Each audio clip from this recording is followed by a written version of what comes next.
It was very hand to mouth at some points. A lot of sleepless nights.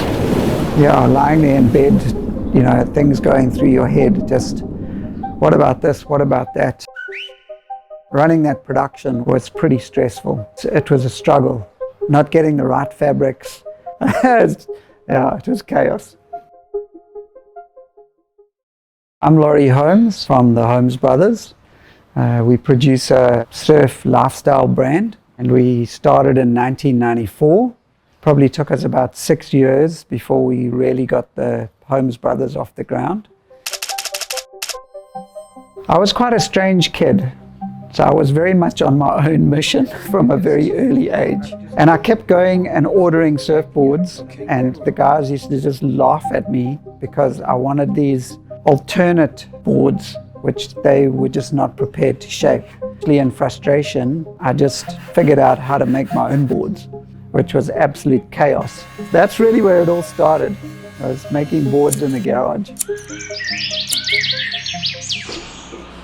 My dad wanted me to be an accountant, which in hindsight probably wouldn't have been a bad thing, because I actually could have done with that running a business.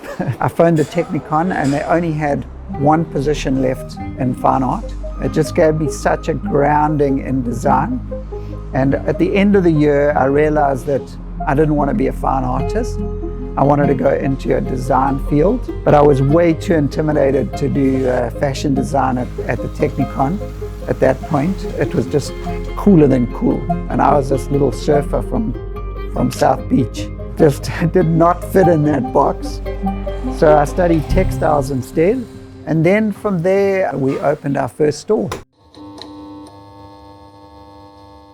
So when we started in the 90s, we couldn't really go into surfwear because the big surf brands at that stage really owned that space. So we actually started as an African streetwear brand. That was our original roots. Our first Fashion Week show, we were two surfers from Durban. We didn't have a clue what was going on in the fashion industry.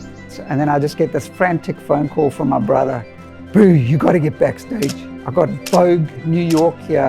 I got Elle Decoration here. I got Draper's Record here from London. I rushed backstage and all these people wanted to interview us. It was absolutely phenomenal. And that really put us on the map. We were then in all the international magazines, but we didn't have a business. That took years to learn. We were fairly well known, but we didn't have the back end covered. We didn't have a production set up. That's the biggest challenge in the fashion industry. When you start, nobody will make your product. We ended up with our own factory. We employed a lot of people ourselves.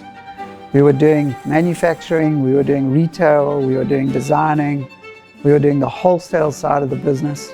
It just became too big an animal to A, run, and B, the finance side was a huge problem. And there was a guy called Gary Green who owns a company called Sector Apparel. And I phoned him up and said, Gary, can't do this anymore. Can't maintain this whole animal. It's too out of control.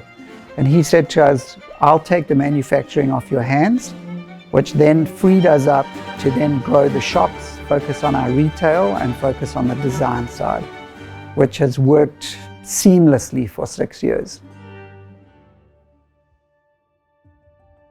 So Winston Churchill used to say that his definition of success was the ability to go from one failure to the next without losing enthusiasm.